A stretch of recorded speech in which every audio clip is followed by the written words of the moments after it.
भारत में हर कोई पढ़ना चाहता है। पेरेंट्स अपने बच्चों को इंजीनियर, डॉक्टर और आईएएस बनाना चाहते हैं।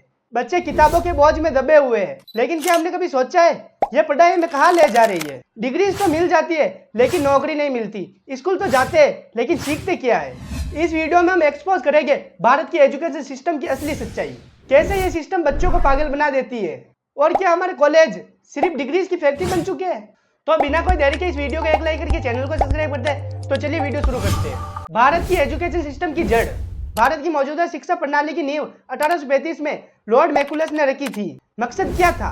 ऐसे क्लर्क तैयार करना जो ब्रिटिश एम्पायर के लिए काम करे, बिना कोई सवाल पूछे, बिना सोच विचार के। लेकिन अब हमारा देश आजाद हो चुका है, ब्रिटिश यहाँ से जा चुके हैं, लेकिन ये शिक्षा की जड़ 2025 होते हुए भी आज भी वो की वही है।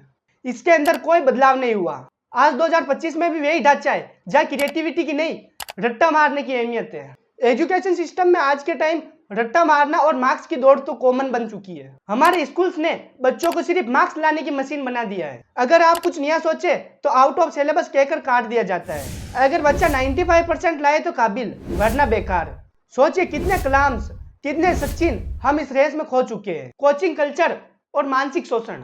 हर साल लाखों बच्चे कोटा, दिल्ली, हैदराबाद की कोचिंग फैक्ट्रीज में भेजे जाते हैं। वहां पर उनको जिंदगी नहीं, सिर्फ एक सीट मिलती है। आईआईटी और मेडिकल की तैयारी के नाम पर 14-15 साल के बच्चों को 12-12 घंटे तक पढ़वाया जाता है। यह सब करके भी हमारे पास रिजल्ट क्या निकलता है? हर साल हजारों बच्चे आत्महत्या के रूप में मर जाते हैं। बच्चे डिप्रेशन के अंदर चले जाते हैं और वो नशे की लत में पड़ जाते हैं। अब इन्हीं के बीच आती है government school versus private school. Bharat में दो सिस्टम चल रहे हैं, अमीरों के लिए प्राइवेट स्कूल और गरीबों के लिए गवर्नमेंट स्कूल। गवर्नमेंट स्कूल में ना टीचर, ना टॉयलेट्स, ना लैब्स। और जो बच्चा गवर्नमेंट स्कूल में पढ़ता है वो कंपटीशन में टिक ही नहीं पाता।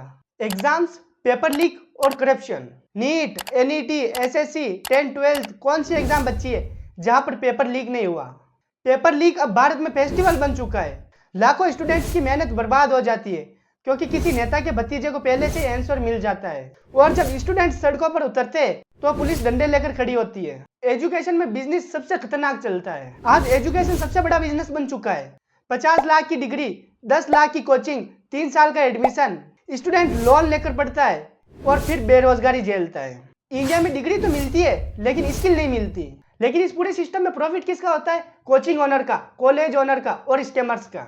अब यह सब देखते खातिर न्यू एजुकेशन पॉलिसी लॉन्च की है सरकार ने। क्या ये सच में कोई बदलाव है या हम लोगों का भ्रम? 2020 में इंडियन गवर्नमेंट ने new education policy NEP launch की। दावा किया गया अब फ्लेक्सिबिलिटी आएगी, स्किल बेस्ड लर्निंग को बढ़ावा मिलेगा।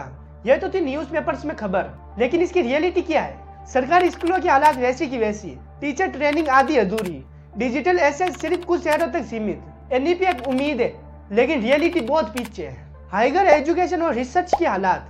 क्या आपने कभी सोचा है कि भारत की वर्ल्ड टॉप यूनिवर्सिटीज में कोई जगह नहीं है? रीजन सीधा है, हमारे यूनिवर्सिटीज में न तो रिसर्च को प्रमोट किया जाता है और न ही इनोवेशन को।